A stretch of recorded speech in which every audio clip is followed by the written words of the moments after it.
어, 오늘 말씀은 우리 믿는 성도들, 이 갈라디아 교회에게 하신 말씀이에요. 성경에 있는 말씀을 잘 분별할 줄 알아야 되는데, 이 말씀이, 성경에 있는 말씀이 다 하나님의 말씀은 맞아요. 근데 이 한 말씀이 유대인에게 한 말씀이냐, 바리새인들에게 한 얘기냐, 아니면은 구약시대 사람들에게 한 얘기를 역사적으로 말씀하셨는데 지금 교훈으로 삼는 거냐, 아니면은 예수를 안 믿는 사람들에게 하는 말씀이냐, 예수 믿고 교회를 이루고 있는 성도들에게 한 얘기냐, 이걸 분별할 줄 알아야 돼요. 예수 안 믿는 사람과 같이 노래 부를 수 있는 거는 찬송가라고 안 그럽니다. 복음송이라고 그래요. 그건 복음을 전하기 위해서 그들의 마음의 문을 열도록 하기 위해서 마음을 부드럽게 하기 위해서 노래로 만든 거 복음송이라고 그래요. 근데 찬송가는 하나님 여호와를 찬양하는 거거든요. 예수 안 믿는 사람은 찬송가를 부르는 게 아니에요. 믿는 사람이 찬송가 부르는 겁니다. 그리고 또 하나는 받을 만한 자에게 말씀을 주어야 되는데 받을 만한 그릇도 안 되는 새신자가 이런 말씀을 들으면 좀 부담이 될 수도 있어요. 그럴 적에는 하나님, 내도 빨리 믿음이 자라서 오늘 주신 말씀을 아멘으로 받고 시행할 수 있도록 도와주시옵소서. 이렇게 기도하게 되면은 믿음이라는 건 자라게 돼 있습니다. 비 온 다음에 곡식이 잘 자라는 것 마냥 세월 지나가면서 은혜 받을 만한 때에 은혜의 단비가 내리기 때문에 또한 우리에게 은혜가 되고 이 세상 사는 동안에도 복이 될 줄로 믿습니다. 오늘은 갈라디아서 5장에 있는 말씀인데 육체의 욕심과 성령, 그런 제목으로 붙여서 말씀을 드리겠습니다. 다 잊어버려도 제목만 안 잊어버리면은 상당히 유익한 거예요. 한번 따라합시다. 육체의 욕심과 성령. 그럼 무슨 감이 좀 잡히나요? 육체적으로 욕심을 부리면 그 죄가 되는 거예요. 죄가 되면은 좋은 일이 안 생깁니다. 왜냐하면 죄의 싹은 사망이라 그랬거든요. 야고보서 1장 15절에 보면은 욕심이 잉태한 즉 죄를 낳고 죄가 장성하면은 사망을 가져온다 그랬습니다. 갑자기 팍 죽이는 게 아니에요. 하나님께서 금방 너 죄 졌다가 벼락을 내려서 금방 죽이면 세상에 살아있는 사람이 있겠어요? 그렇기 때문에 하나님은 그렇게 갑작스럽게 벌을 내리시는 게 아니고 욕심이 잉태함은 죄를 낳고 그 죄가 장성해서 결국 죽음이 온다, 그런 뜻이거든요. 여기서 죽음은 육체적인 죽음을 말하는 것이 아니고 영적인 죽음. 요한계시록에 나오는 대로 둘째 사망, 지옥에 가게 된다, 그런 뜻을 말씀하고 있어요. 그러기 위해서는 지옥에 버금가는 경험을 하게 하십니다. 죄를 지으면 일반적으로 우리 사회적으로 보게 되면은 경찰에 잡혀가고, 그래서 그런 말이 있어요. 평생에 병원하고 파출소는 가지 말아라, 그런 얘기가 있어요. 근데 어디 그런 일이 있겠습니까? 자, 그러려면은 오늘 우리 말씀을 잘 들으면은 할 수 있는 방법도 주시고 할 수 있는 힘도 주시고 그리 하라 하시는 거거든요. 요걸 깨닫지 못하고 그냥 하라라고만 들리면은 난 못해, 나는 돈도 없고 지식도 없고 믿음도 없고 나는 못해, 이렇게 되는 거거든요. 근데 성경의 말씀을 전후를 잘 읽어보면, 문맥상으로 보면은 앞뒤를 다 읽어보게 되면은 반드시 그것을 하라 하셨을 적에는 할 수 있는 길을 열어 주셨어요. 할 수 있는 지혜도 주시고요, 할 수 있는 능력도 주셨어요. 돈 벌어라, 돈 못 벌잖아요. 애들이 뭐 돈 벌겠어요? 그런데 성경은 말씀하기를 내가 내게 돈 벌 수 있는 능력을 주신다는 구절도 있어요. 그래서 그 양쪽에 있는 말씀을 다 합해서 보면 나는 이러한 때에 어느 쪽에 해당되느냐를 알고 수준에 맞으면은 믿음의 은사를 따라서 주의 말씀을 잘 순종하는 역사를 이루고 순종하면은 그 복이 우리에게 임하는 줄로 그렇게 믿습니다. 24절, 그리스도 예수의 사람들은 육체와 함께 그 정욕과 탐심을 십자가에 못 박았느니라. 이거 꼭 기억하셔야 됩니다. 내한테 모든 사람은 다 욕구라는 것이 있어요. 근데 그 욕심이 육체의 건강을 유지하는 한도를 벗어나면 욕심이 되는 거거든요. 그 죄가 되는 거예요. 배가 욕심 안 부린다고 밥 안 먹으면 나가 죽잖아요. 그걸 욕심이라고 그러는 거 아니에요. 탐심은 내가 생활하는데 필요한 것을 얻겠다는 게 탐심이 아니에요. 그것으로 말미암아 죄를 짓게 되는 것들을 탐심이라고 그러는 거거든요. 그러니까 그리스도 예수의 사람들은 누구예요? 성령을 따르는 사람들, 예수 믿고 구원받은 사람들이 그리스도 예수의 사람들이에요. 그리스도인 그렇게 말하는 것입니다. 사람들은 육체와 함께 그 정욕과 탐심을 십자가에 못 박았느니라. 언제 못 박았어요? 예수님이 대신 못 박힐 적에 함께 못 박은 거예요. 그래서 로마서 6장에 보면은 우리가 침례를 받을 때 예수군과 합하여 침례를 받음으로 물속에 장사 지낸 것이 아니냐 이렇게 말씀하신 거예요. 그래서 침례를 받은 사람, 세례를 받은 사람은 예수와 함께 십자가에 못 박은 것으로 간주한다, 여긴다 그런 말입니다. 그러니까 우리가 어떤 욕심을, 죄를 지을 만한 욕심을 부릴 만한 때에 우리는 십자가에 못 박혔다 그렇게 생각하라는 거예요. 그렇게 생각하고 그 이상의 욕심과 탐심을 가지면 안 된다, 내려놔야 된다 이렇게 말씀하시는 겁니다. 그러면 성령 하나님께서 그런 마음을 가지면은 또 도와주셔서 지고 살 수 있고 또 욕심을 부리지 않아도 더 많은 것을 얻을 수 있는 복을 허락해. 이걸 갖다 참 복이라고 그러는 거예요. 싸우지 않고 이기면 되고 그렇죠? 크게 실력이 없어도 결국 그날 참 하나님께서 맑은 정신을 주셔서 시험도 잘 보게 하시고 그런 역사들이 일어난다는 것을 체험적으로 알게 되는 줄로 믿습니다. 25절 봅니다. 만일 우리가 성령으로 살면 또한 성령으로 행할지니, 이 말은 우리가 성령을 따라가려고 마음먹고 성령 하나님을 기뻐하고 추종하고 성령 하나님을 사랑하고 성령 하나님을 내 안에 모시고 산다면은 그렇게 행해야 된다. 성령께서 하라 하는 대로 행하는 자도 돼야 된다 하는 것이 됩니다. 그래서 마음에 있는 것을 입으로 말하기도 하고 마음에 있는 것을 행동으로 옮기게 되는 것입니다. 그런데 마음에 있을 적에는 열매가 없어요. 결과가 없습니다. 마음에 아무리 저놈 죽여버리지 그런 마음을 가져도 살인죄로 체포하지 않습니다.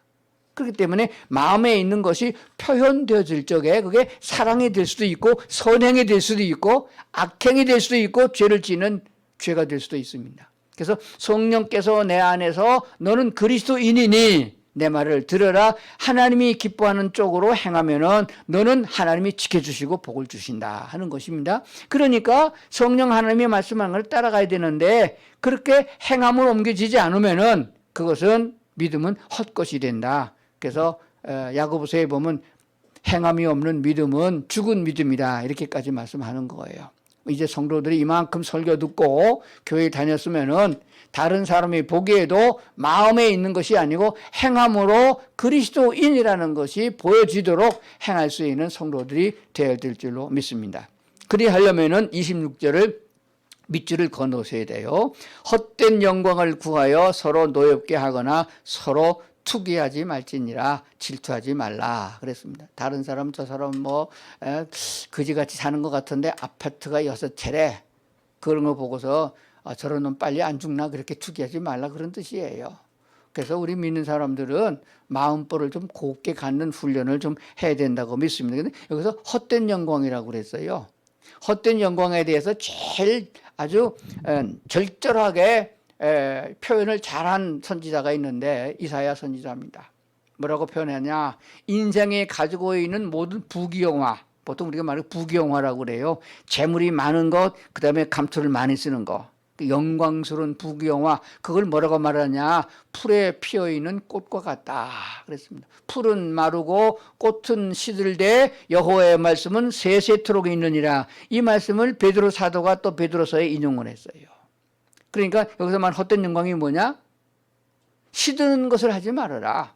그래서 고린도전서에 보면 너희는 다 집을 짓는 사람인데 반석 위에 집을 짓는 사람이다. 풀이나 지푸라기나 나무로 집을 지으면 빨리 불탄다. 마지막에 불심판이 있을 텐데 그럼 불심판에 불에 안 타는 거 금이나 은이나 보석으로 집을 지어라. 그러면 좀 원가는 많이 들어가고 힘 들더라도 그건 안 타나 공력이 남는다. 그렇게 말씀한 걸 보게 돼요. 그러니까 헛된 영광, 시들고 떨어지는 것을 위하여서 투자하지 말라, 애쓰지 말라 그런 말이 되죠.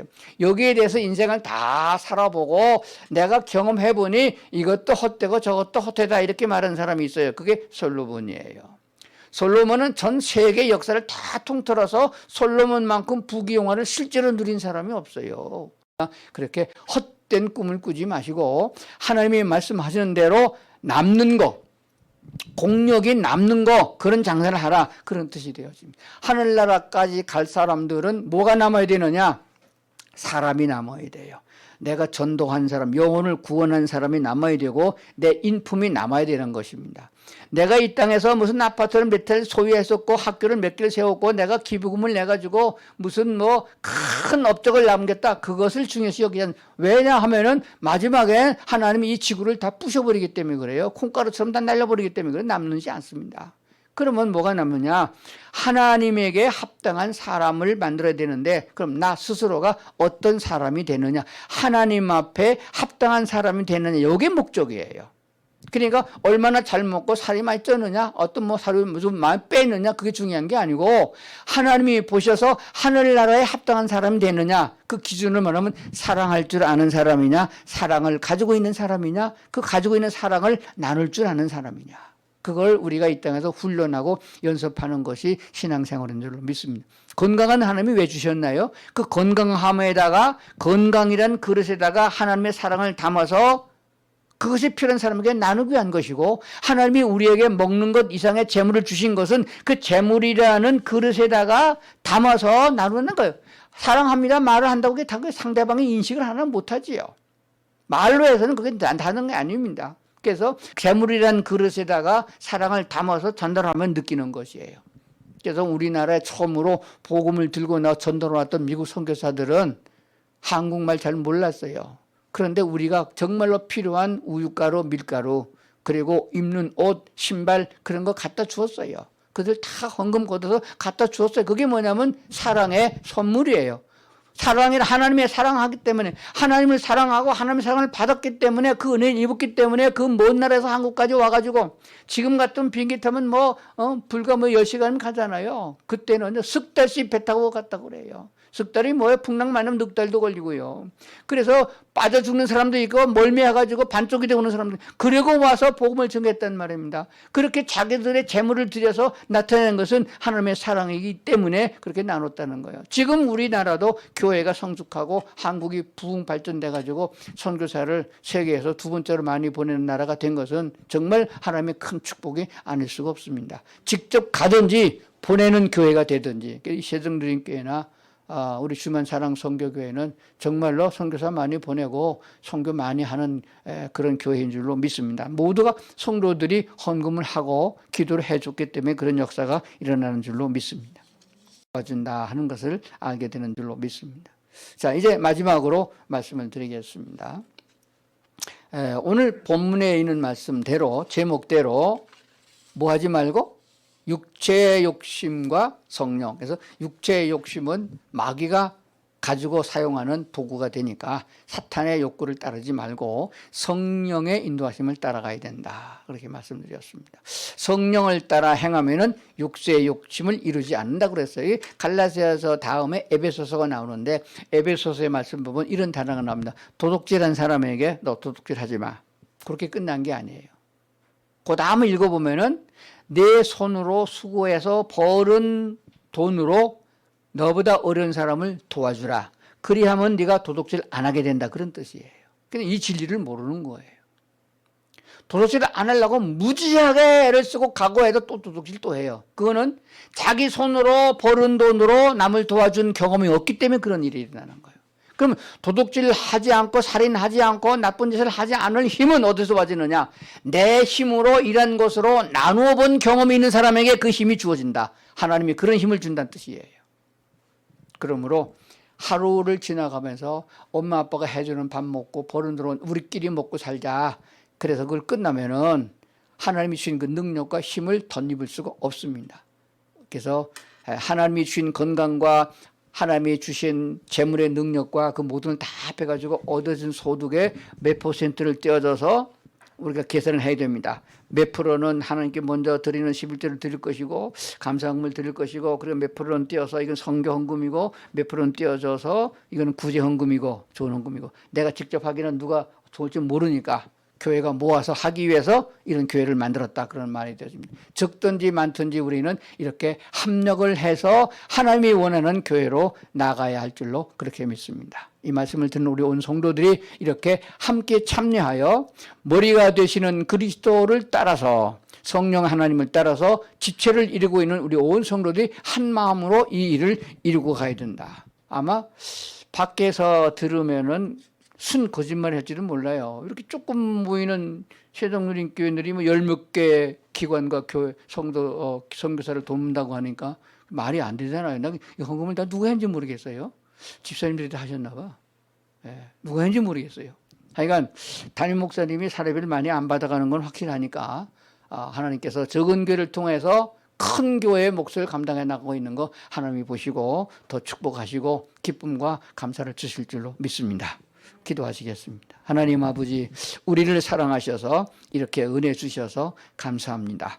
나를 유혹하여 자꾸 세상을 끌고 가는 마귀 따라가지 말고 내 안에 계시는 성령 하나님께 물어보고 성령 하나님이 인도하시는 대로 따라가다가 결국 천국까지 이르는 저희 성도들 다 되게 하여 주시옵소서. 살아가는 삶이 기쁨이요, 예수 믿는 것이 자랑이요, 그리스도 예수 안에 있는 것이 큰 힘이 되는 것을 체험하면서 살아가는 우리 모두 되도록 도와주시옵소서. 예수님 이름으로 기도드리옵나이다. 아멘.